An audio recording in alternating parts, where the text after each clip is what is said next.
Y'all ready for this? Yeah.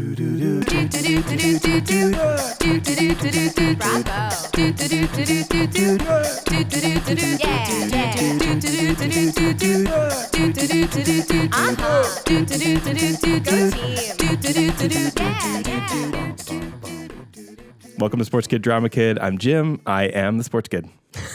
I'm Andi. I am the Drama Kid. So, Andi will mention our Patreon up top, like we always do. We have a Patreon where you can get monthly extra bonus episodes of our show, and we focus on the drama in those. Yeah, we flip it. It's Drama Kid, Sports Kid with a little... Jim is the opener. Still Sports Kid. Jim is my opener, and he does some Sports Kid stuff in there, too.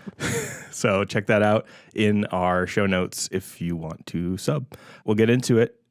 And today, Andi, we're going to do something that harkens back to the early days where it's more of a personal story that starts this. Good. Mm-hmm. And if you clicked on the episode, you'll know that it's about the 2002 Home Run Derby. Okay. Very specific. You'll be asking why. And it's because I went to it. Oh. And like with your family? Yeah, with my family. And I wrote a thing to sort of kick us off here because I was in the mood because I saw all the photos that my mom sent me of the event. And I was reminded of how great it was. Young Jim lore and photos is like my favorite thing. Yeah, if you check out our YouTube video of this one, I'll flash up photos when they pertain to what's happening. I can't wait. It's 2002. I'm 14 years old. I'm wearing a Sammy Sosa shirt. My hair is gelled without any real plan. I may have tried the fin, but it didn't hold. I had just run into my cousin Brian in the concourse right after he'd collected autographs from every single MLB mascot he could track down. I believe we told him where to find Cardinals mascot Redbird. Around my neck is a credential because my family and I are sitting about 10 rows behind home plate at the finally finished Miller Park for that year's MLB Home Run Derby. Wisconsinites and MLB fans alike will know the horrors that ensued to get that place built, culminating with the collapse of Big Blue, the massive crane used to assemble the first of its kind fan-shaped retractable roof. The park was supposed to open in 2001, but when Big Blue fell in 1999, killing 3 local iron workers, the grand opening was put on hold. Under that roof, built with literal blood and tears, I was thinking of simpler things as I was sitting with my mom, dad, and brother in the best seats we'd ever had for a major sporting event. As one of the local go-to accountants in Beaver Dam, Wisconsin, my dad had a lot of clients, some of them who had connections to things like Brewers tickets, which this year included the All-Star festivities. Instead of attending the All-Star game with bad seats, we had the option of going to the Home Run Derby with really good seats. I remember the players were so close. If they meandered over to the stands, it felt like I could almost reach out and touch my baseball hero's bulging biceps. And the home runs started flying off bats, and I was enchanted. Welcome, everyone, to the Century 21 Home Run Derby 2002, Milwaukee, Wisconsin, where the legend of Henry Aaron, the all-time home run king, began and ended. 12 years of Milwaukee Brave, 2 years of Milwaukee Brewer. Hammer and Hank will forever loom larger than life. We're in spanking new Miller Park, where new memories are being forged here in Milwaukee. Some perhaps even tonight. The 8 participants in the Derby that year were all there for a reason. Some were sluggers of the moment, but many had already reached legendary status as home run bombers. Of course, Sammy Sosa was there, 4 years after his home run race with Mark McGwire. The towering Richie Sexson represented the hometown Brewers. Torrey Hunter was a star on the rise for the Twins. Lance Berkman was a hitting machine for the Astros. Then there was frickin' Barry Bonds, the all-time single-season home run king. Paul Konerko was on fire for the White Sox at the time, so he was there. Jason Giambi from the Yankees put on a show. And oh yeah, A-Rod also competed that night. It was wild from the start.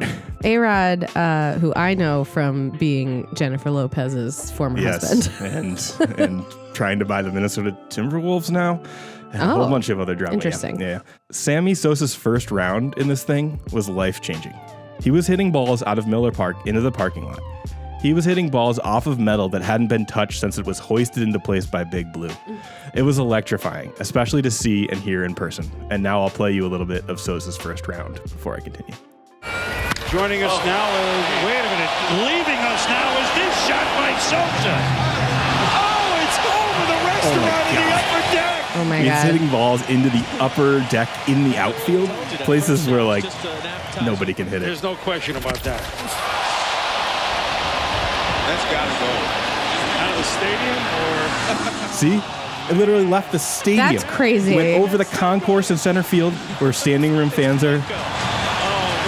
Bounced off metal like into the parking lot by the porta potties. That's crazy.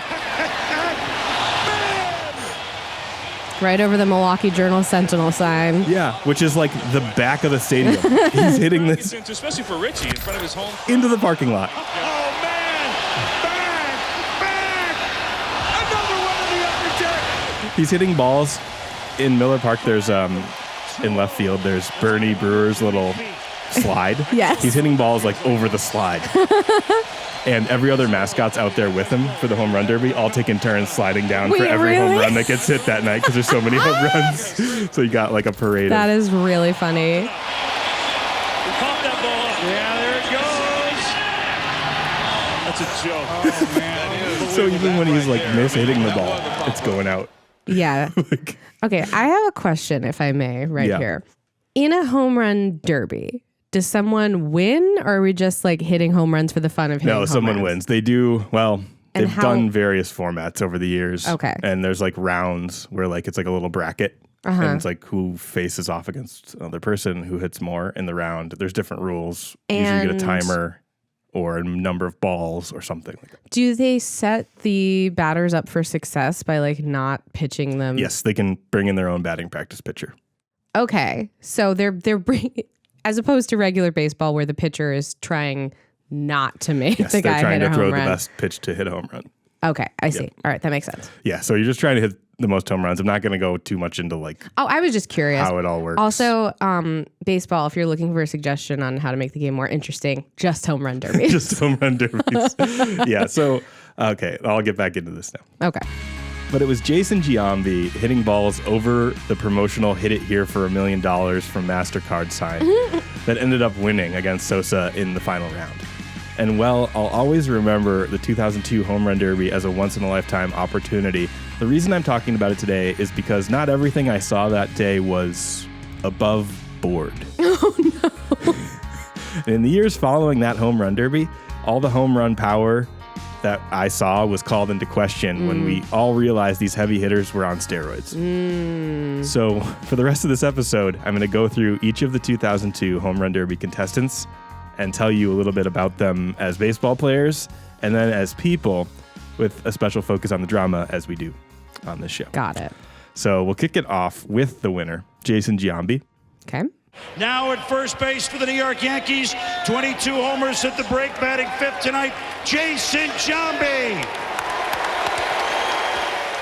He played for the Yankees that year. Before that, he played for the Oakland Athletics, went on to have a career with the Rockies and Indians before retiring. Giambi was known for his powerful hitting, and he was the reigning American League MVP in 2000, so it's a little removed from that. He was involved in the Balco scandal, which Balco is the name of a lab.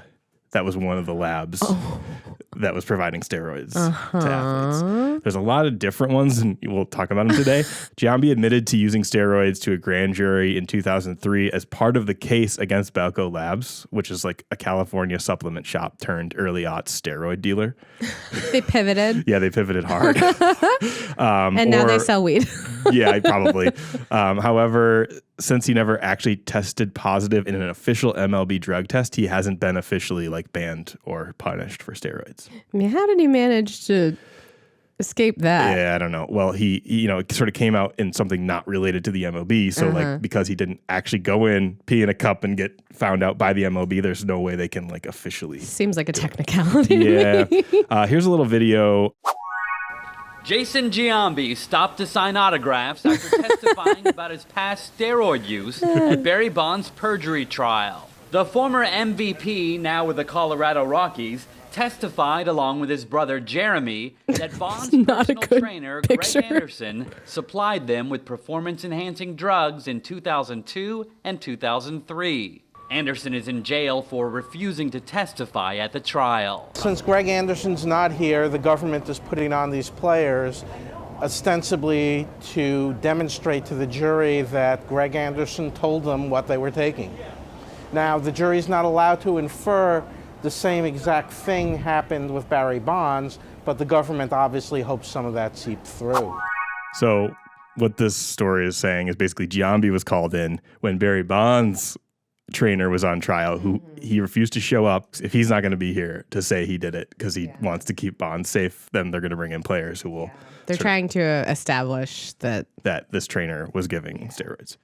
Next, we'll move to Barry Bonds. Last season, he put together one of the greatest single-season batting performances of all time, which is why he won his fourth and unprecedented MVP. 73 home runs. Are you kidding me?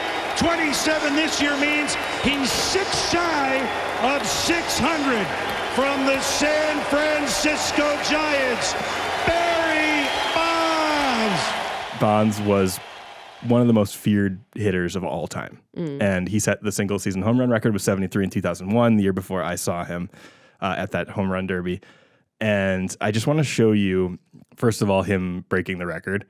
And then I want to show you a video of him before and after his alleged steroid use, because with Bonds, it's pretty obvious. Oh, no. First, the home run. There's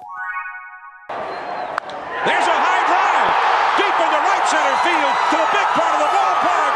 Number 71, and what a shot! Wow. Over the 421-foot marker. The deepest part of any ballpark in the National League. And Barry Bonds is now the home run king, number 71, and it was impressive. So he hit 71 that year. That is breaking Mark McGwire's 70, and Mark McGwire was the one in the race with Sammy Sosa in 98. I'm going to show you the clip now of before and after steroids, because Bonds was a really good player before his alleged steroid use, and then that made him a more powerful player. Here he is on the Pirates. But that might. Deep to right field, way back and gone. Barry Bonds on a 1-2 pitch.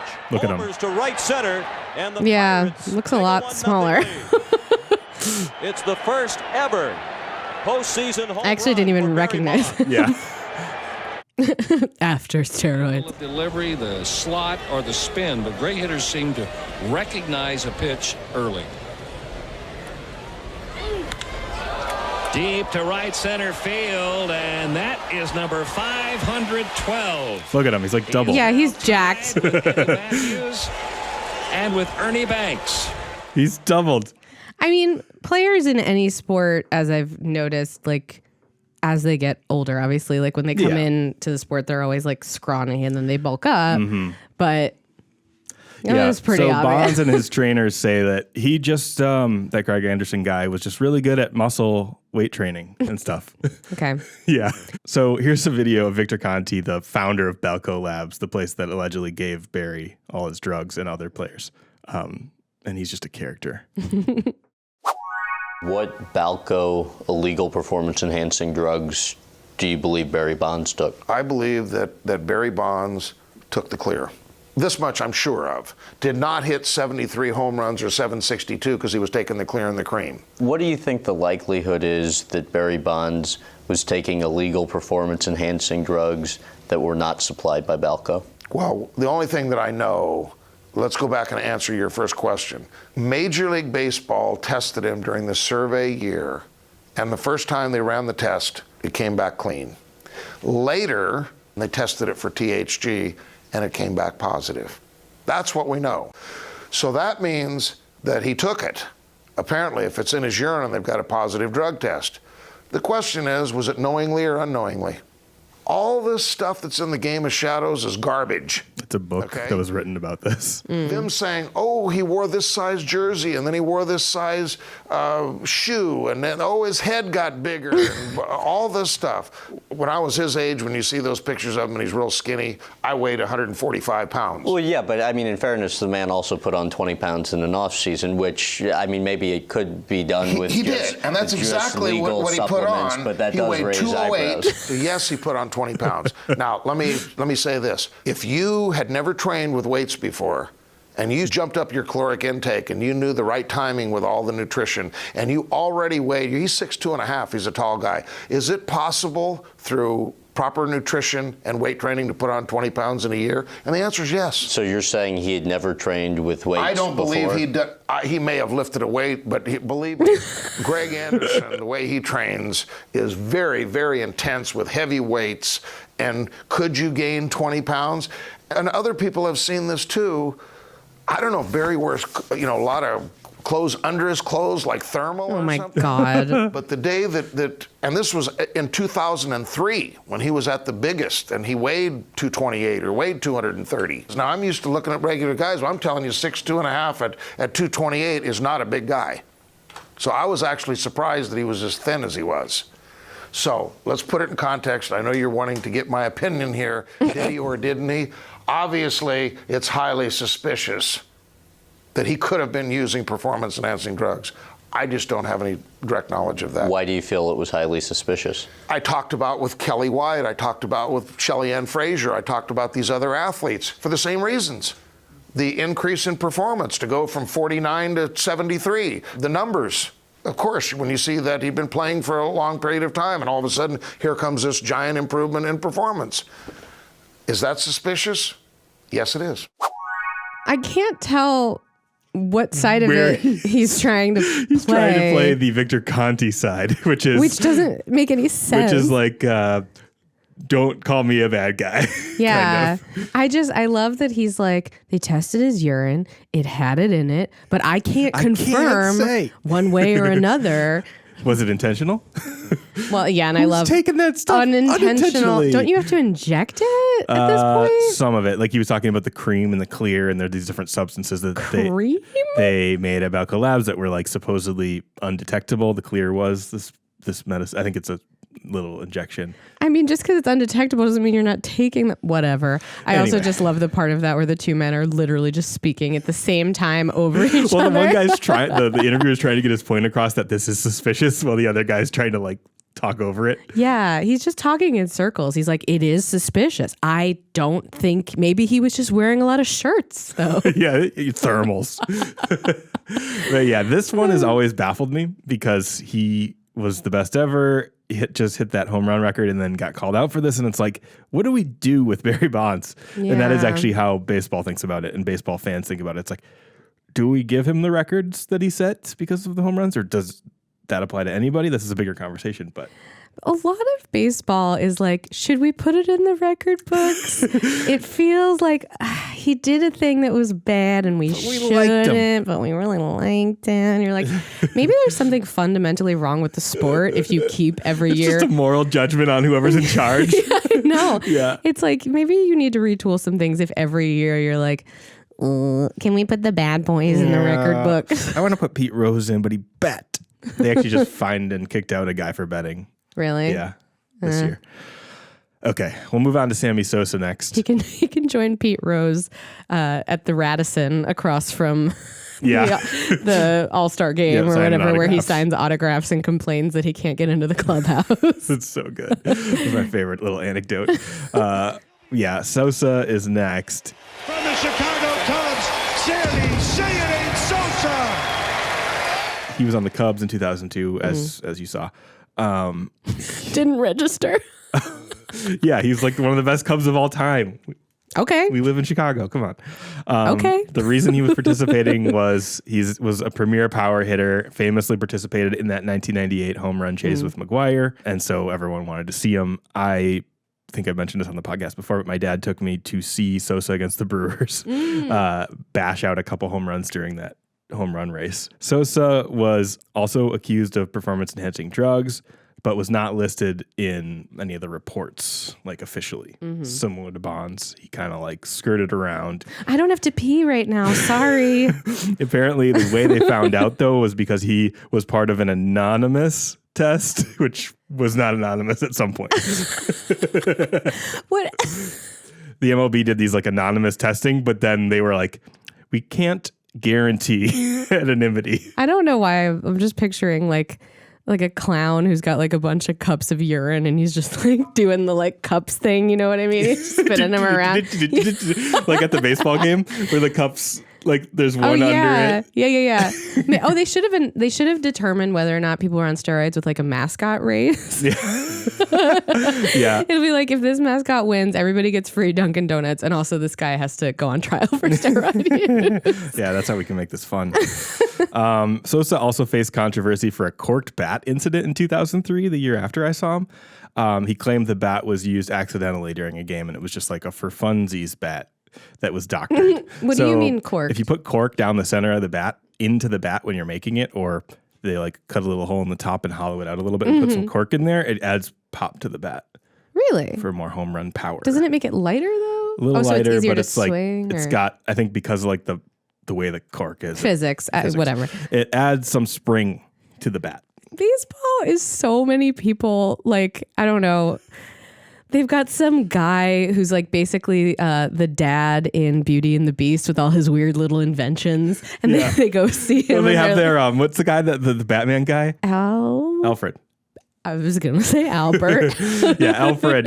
Everyone's got their Alfred or their Inspector Gadget. Inspector Gadget that's like, if we inject you with this at the right time, maybe they won't be able to detect it, and then you'll be huge. All you have to say is Go-Go Gadget baseball bat. Yeah, Go-Go Gadget baseball bat, and it blows up really big.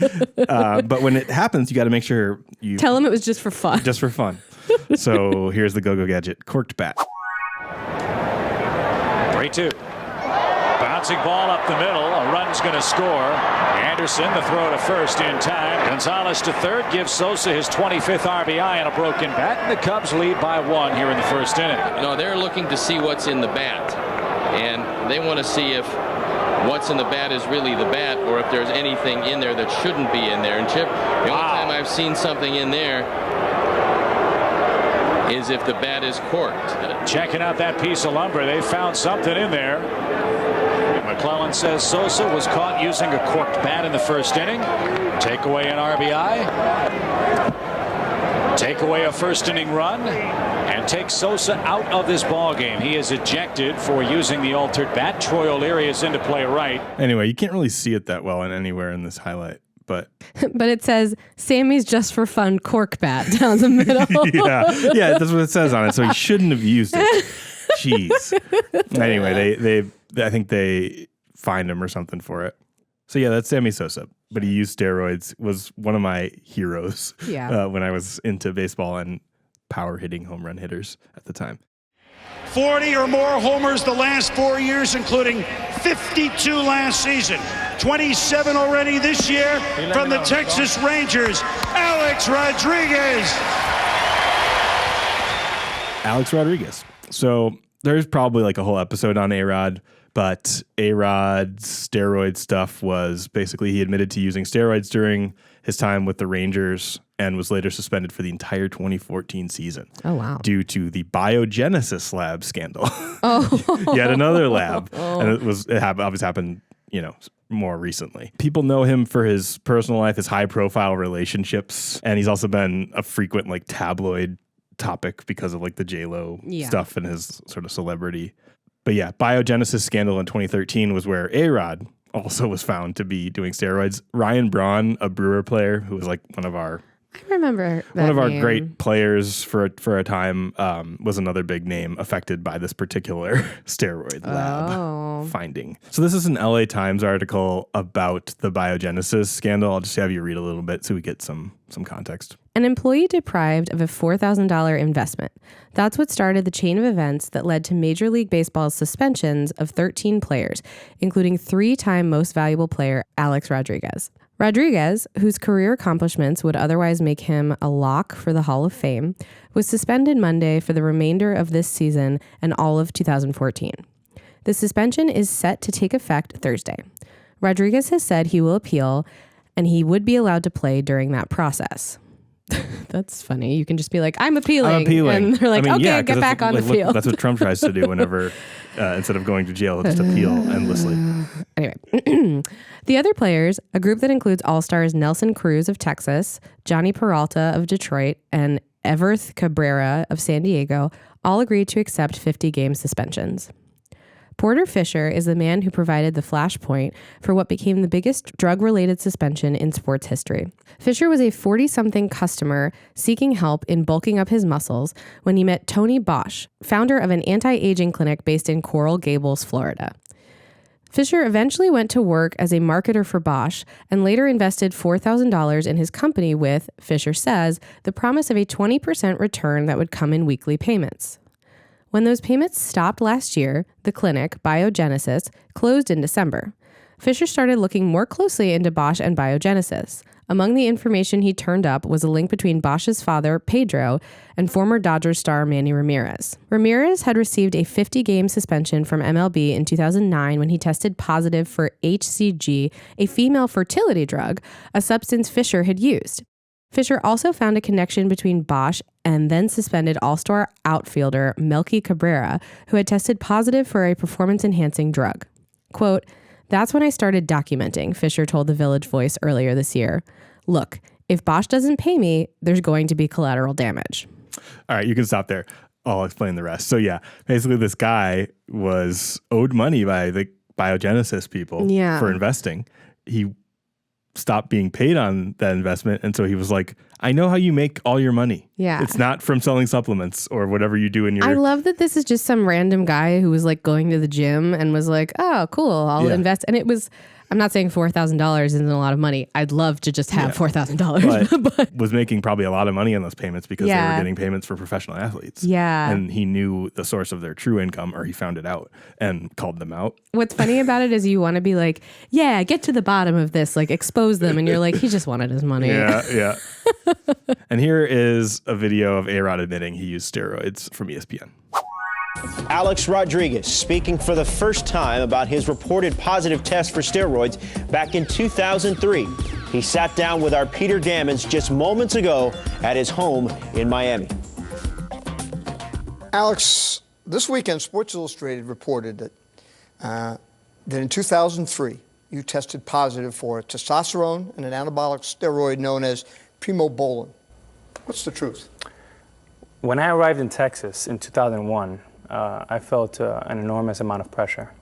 I felt like I had all the weight of the world on top of me, and I needed to perform at a high level every day. So he was juiced out of his mind at that derby. Culture. It was very loose. I was young. I was stupid. I was naive. And I wanted to prove to everyone that, I was worth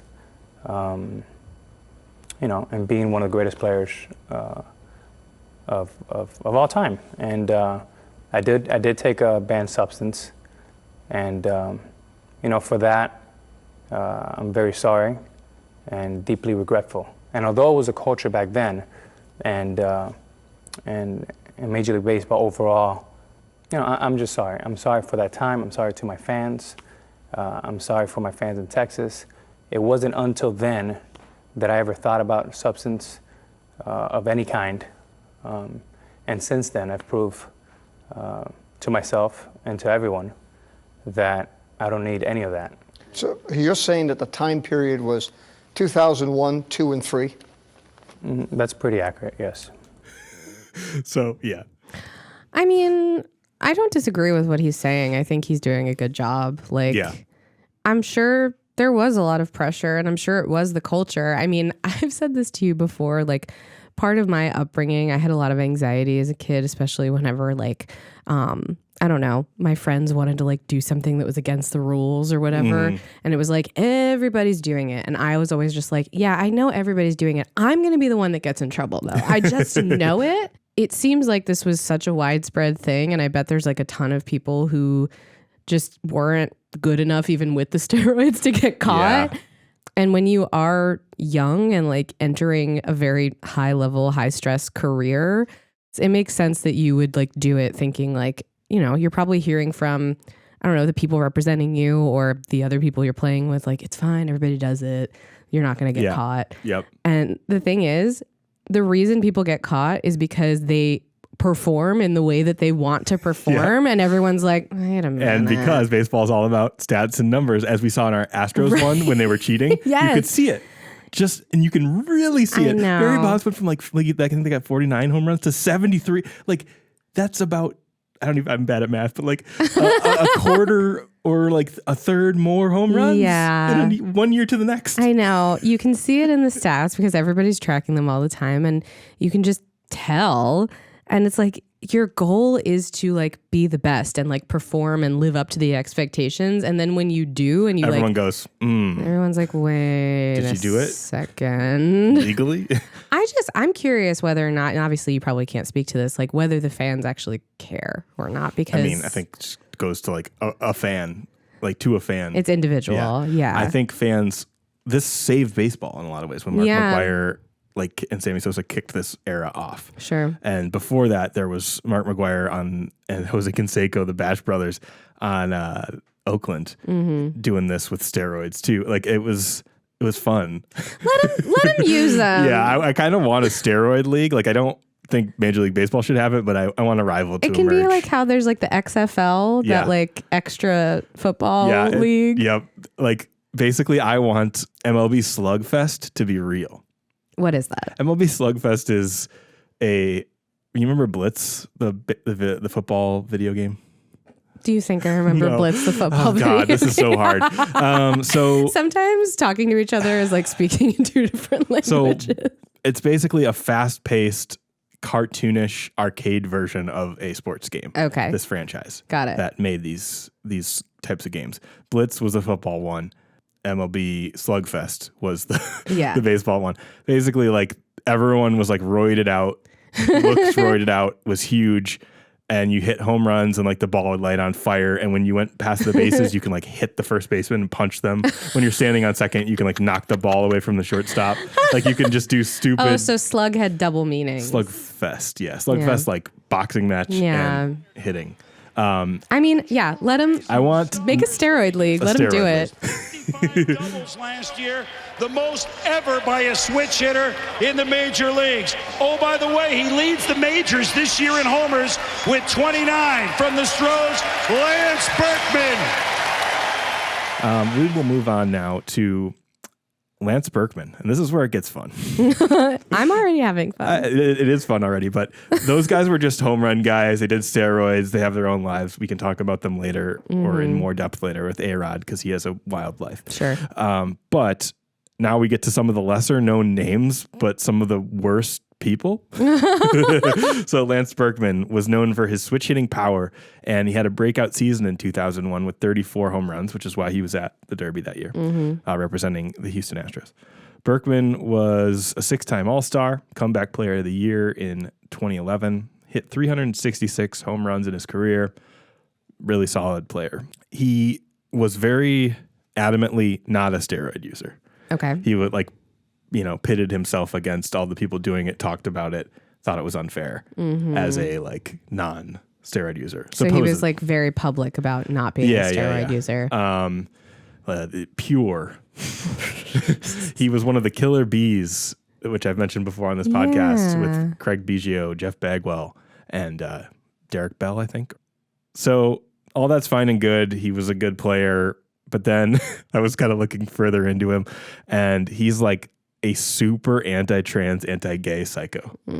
So even to this day, and like lends his voice to those causes. And he cut an ad in 2014 against Hero, which is this like inclusivity initiative in Houston to make sure that everybody is like treated equally. Like it's obviously he was like, no. Obviously you can't commit crimes against people just based on regular laws, but they're trying to essentially put in this like anti-discrimination thing and like lock it into law so that everyone has to like essentially serve everybody in the community and you can't discriminate. Sure. And of course people were like, I should be able to have a bakery and not serve trans this people. Was the bakery thing. Well, Sort of. Among but this others. was also bathroom bills. Oh, right. And the big thing they harped on against this hero policy was like, we're just going to let men in women's bathrooms, and they don't understand trans people at all or consider them people. So here's an ad that Lance Berkman cut on the behalf of the people protesting this initiative. Vote no on Proposition 1. No men in women's bathrooms, no boys in girls' showers or locker rooms. Oh my God. I'm Lance Berkman. I played professional baseball for 15 years, but my family is more important. My wife and I have 4 daughters. Proposition 1, the bathroom ordinance, would allow troubled men to enter women's public bathrooms, showers, and locker rooms. This would violate their privacy and put them in harm's way. That's just wrong. We must prevent this potential danger by closing women's restrooms to men rather than waiting for a crime to happen. Under Proposition 1, if restaurants, businesses, and sports facilities don't allow a man into a woman's restroom, they would be subject to penalties and fines. This proposed ordinance says that it will stop discrimination, but in reality, it discriminates against people who believe, like me, that members of the opposite sex should not be forced to share restrooms or locker rooms. Join me to stop the violation of women's privacy and discrimination against women. Vote no on Proposition 1. No men in women's bathrooms, no boys in girls' showers or locker rooms. To volunteer or pledge your support, go to campaignforhouston.com. Lance Berkman, you can eat shit and die. Yeah, dude. Just the most bad faith, ugly interpretation. And to fold in like that it's like a violation of women's rights. They're so calculated Trans with their people messaging. just want to pee. They don't want, oh my God. Yeah, anyway, literally it's meant to push my buttons. He's supposedly like a nice guy otherwise. And like, people always say that. And then you're like, yeah, but like some of your core beliefs are just like pure no, evil. you're not a nice guy. Yeah. End of sentence. End of sentence. So yeah, fuck that guy. First from the Chicago White Sox with 20 homers and 71 ribbies at the break already, Paul Konerko. Moving on, Paul Konerko. Here's a little palate cleanser. Konerko doesn't have any of this stuff, not steroids, and it was a good guy. He played for the Chicago White Sox, won them their World Series in 2005, I think. The first one they won since like way, way back, the beginning of baseball kind of thing. For them. Yeah, they have not won one in a while, and I don't think ever will while we live here because they're the worst team in the league right now. Yeah. They may actually leave the city. Really? Who knows? They're so poorly attended. Oh. I don't think it would happen anytime soon, but that bums me out. Yeah. I hope that they get better and people go back. Yeah. But they haven't in a while. Yeah, he had kind of a clean career, no involvement in scandal. So instead, I just want to play this little clip of him talking to a reporter on his last game as a White Sox in Chicago, which is cool. Well, Chicago history. You say that moving on, it means retirement, and that means a lot of things, but what does it mean to you? Just a new chapter, for me it means my kids, going to do things with them that I've been away from, that I couldn't do because I've been playing. Just new experiences, maybe some travel. I don't know. That's the answer. This is the first time I think in my life I don't know, and it feels good. You finally get to think about it. Well, you were able to bring your family onto the field and be a part of today. Describe why you felt it important to etch their names into the dirt there at first with you today. Well, I just to, a thank you to them, number one, because, as a baseball player, you always come first, and also that's what, when I leave here, I came here just to Chicago as just a young single kid, and I'm leaving today with a whole family, 3 kids, a wife, and everything. So it's been a long road, and they'll get my attention now, and they're my big leagues now. Well, I know this family here on the South Side is going to miss you as well. We appreciate all of the memories, and good luck with everything in your future. I appreciate it. Thank you to everybody. I don't want to say he seems like a nice guy because I'm afraid of what's coming next. No, that's it. Okay, he seems like a nice guy. Yeah. I usually get myself in trouble by saying someone seems like a nice guy, and then you're later on like, he's the worst person. The worst. Gotcha.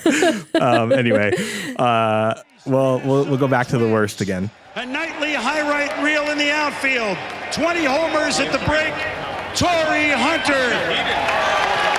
So Torrey Hunter, he played for the Twins in 2002. Okay. He was known for his combination of power and athleticism in the outfield. 9-time Gold Glove winner and 5-time All-Star Gold Glove is just the best fielder at your position in a given year. Okay. He's center fielder. Got it. He liked to climb up the wall and rob home runs and catch balls in crazy ways. Like it was gonna go out, and he was like, got it. Yep, kind of. Yeah, crazy. That noise crazy was place. me climbing. Yeah. Okay, so Tory Hunter also cut an ad for a Republican. Oh my God. Yeah, he cut an ad for Asa Hutchinson when he was running in Arkansas for, I think, governor. And basically, it's like an anti-gay, pro-Christian ad. Similar-ish to the Lance Berkman thing. And I couldn't find the actual thing, but I do have a transcript from Deadspin who called this out back when it happened. This is Pine Bluff native and Major League Baseball player Tory Hunter. I'm asking you to vote for my friend Asa Hutchinson for governor. Dr. King said that men should be judged by the content of their character. Today, we too often prejudge political candidates by their party label. I'm asking you to consider Asa for his actions. As a lawyer, Asa fought for more majority African American districts in the state legislature. Asa is committed to the principles we hold dear, like a strong faith in God, equal justice for all, and keeping marriage between one man and one. Oh my God. Oh boy. Throws that in as a kicker at the end. That is like the darkest example of like the rule of threes in comedy of like one thing that like, all right, faith in God, fine, justice for whatever. all. And marriage. Marriage between a man and a woman. Just throw it in there. Like the time you were like, I bought an Nalgene today and an Xbox. Yeah. Anyway, you don't need to keep reading that. I don't want that's the to. Kicker there. Yeah, basically he was like... Oh, wait. I do like that this next line is, Asa wants all children to have access to computer science. Let's just throw in marriage should be between a man and woman. I also like computer labs. Yeah. I think they should be there really for everyone. Trying to bury that right in the middle. Yeah. Jesus Christ. And then here's the last little thing on Tory Hunter. After that came out, he came back to Minnesota because he like went elsewhere. And one of the reporters back in Minnesota asked him like, hey, are you going to talk about this stuff at all? Like supporting Asa Hutchinson or whatever. Anyway, Tory Hunter just like sucks here. Hunter's return to Minnesota briefly turned contentious during his introductory presser. Hunter, who just signed a one-year, $10 million contract to return to the Twins, was asked by a St. Paul Pioneer Press reporter about his previous statements against gay marriage, a topic Hunter was not in the mood to discuss. The marriage question, is that the kind of thing that going forward you're not going to mess with, or are you just such an open, honest guy that if we ask you a question, you're going to answer it? Nah. There's nothing to talk about. You already know, so why keep talking about it? I said it. It is what it is. Hey, Mike is kind of a prick, huh? No, seriously, you're a prick, man. I don't even know you. You're a prick, seriously. Oh, Jesus. Ain't nothing wrong with that, man. That's your job. Jim? It's definitely a prick, though. Jim? You can't fucking call reporters pricks for doing their fucking job, Tory Hunter. He's asking about a thing that people care about. He wants to know your stances on things so that he can report that to the public. And so just say no. Just say your first part. Say, like, I don't want to talk about it anymore if you really want to move on. Yeah. Don't call the guy out for doing his job. I mean, you know that I am always the first person to be like, I hate when these reporters like needle guys, but like, it's a fair question. He literally just asked him if we can ask him further about it. Yeah. He was like, are you going to talk about it? Because he's back to Minnesota. So he's back in a room full of Minnesota reporters. Are they going to be able to ask about this again? And is he going to respond? That's all that guy asked. Oh my God. And he just started calling him a prick, like getting all defensive. Over and over and over again. I mean, doesn't make you look better. No, dude. From your Milwaukee Brewers, Richie Sexson. And then lastly, Richie Sexson was the last guy there. And if you remember, we're going through home run derby contestants because we're just kind of jumping around to these guys. They were all in the 2002 Derby, and I saw them all. We've stopped talking about baseball a lot because these guys seem to really want to focus on a lot of stuff that has nothing to do with baseball. I want everybody else to stick to just watching me play the sport, but I can say whatever I want. Yes. Fuck off. Sexson had a career free from steroid controversies. His most notable incident was in 2008. After the Brewers, when he played for the Mariners, he charged the mound and was ejected for throwing his helmet at a pitcher, leading to his 6-game suspension. And I will show you that. I think leading up to this, there was a ton of tension between the teams, and a pitch was not even that high at Richie Sexton's head, and he just took off toward the mound to beat this guy. Are we sure he's not on steroids? Yeah. Property of the Boston Red Sox. Look out. Whoa, oh, my God. This'll get something started. Oh, my God. Oh, my God. Richie's also like 6'8", super tall. Boy, Richie took that boy. Richie one pitch up high, and he wanted to go, and he did. Wow. That was immediate. It was on purpose. Kinsler wasn't happy that Felix hit him and almost got hit a second time. Milton Bradley's picking up players. Anyway. Milton Bradley? Like the guy who makes the games? No, it's a player of that time. That guy said the guy as if there's like some Willy Wonka named Milton Bradley who's like, all these games for kids. Yeah. My name is Milton Bradley. Do you like go fish? My name is Milton Bradley. I look like the Six Flags guy. Have you heard of life? You roll around and you do a whole life. And marriage in life is between a man and a woman. Only. You only get one blue guy and one not guy. Not guy. And Torrey Hunter loves that game. He does. So the pitcher he was throwing it at his head on purpose, I think they had been throwing at each other. Pitchers had been throwing at batters the whole game. And it led Which to is a thing that people do. They'll like start throwing at people's heads or bodies when like tensions are high because like you have a weapon in your hand essentially and they can't protect themselves. Yeah. So I mean, not a great thing to do. Not a great thing to do, but it does keep people in line. Yeah. Also not a great thing to like immediately charge the guy. And what was funny was the pitcher immediately like went into like safety position. Fighter stance. No, he like got into yeah. the fetal position and like covered his head. He was like, I'm not. This guy's too big. Yeah, so all those guys participated in the 2002 Home Run Derby. I already mentioned that Sammy Sosa and Jason Giambi faced off in the final. Giambi won.